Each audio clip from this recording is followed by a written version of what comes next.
Supreme court ने कहा कि भाई यहाँ वो ट्रिपल डाटा कर दो तो पूरा करो।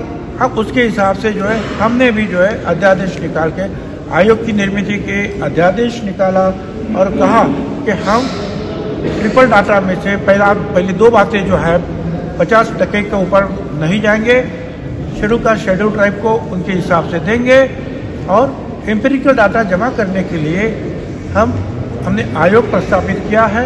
कोरोना के वजह से वो कदम आगे नहीं डाल सके हैं और इसी वक्त जो है एक दूसरी केस हमने खानविलकर साहब के बेंच पे डाली है, बेंच पर 3 महीने से चालू है कि भारत सरकार को कहा जाए तो वो एम्पिरिकल डाटा हमको दिया जाए। वो भी केस 13 तारीख को है और ये भी केस 13 तारीख को है। तो लास्ट मंडे को उन्होंने खानविलकर साहब के बेंच ने जजमेंट दिया कि जो इलेक्शन तुम अब शुरू हो गए हैं प्रोसेस, जो तुम्हारी कार्य प्रणाली जिसमें 27% सीटें जो ओबीसी की है वहाँ इलेक्शन नहीं होगा और बाकी जगह इलेक्शन होगा। तो महाराष्ट्र सरकार का कहना है 2 बातें, इलेक्शन हमको ओबीसी के साथ ही करना है, अलग अलग हम नहीं कर सकते हैं, ये महाराष्ट्र सरकार का कहना है।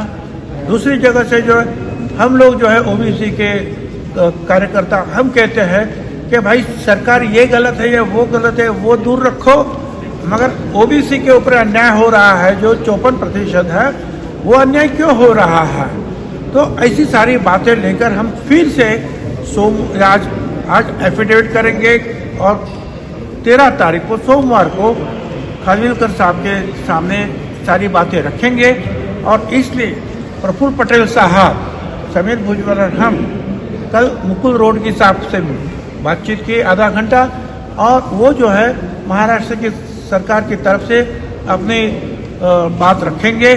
बाद में हम जो डीएमके के सांसद है और बड़े वकील भी है विल्सन, उनको कहा कि महात्मा फूले समता परिषद की ओर से आप खड़े रहो और कहो कि हमारी क्या गलती है, हमको क्यों नकारा जा रहा है, अन्याय क्यों हो रहा है। अब वो डाटा जो है 2016 में भारत सरकार के पास आया, जेटली साहब ने कहा कि डाटा आया है, ओबीसी की परिस्थिति बहुत ही खराब है, उन्होंने आंकड़े जाहिर नहीं किए।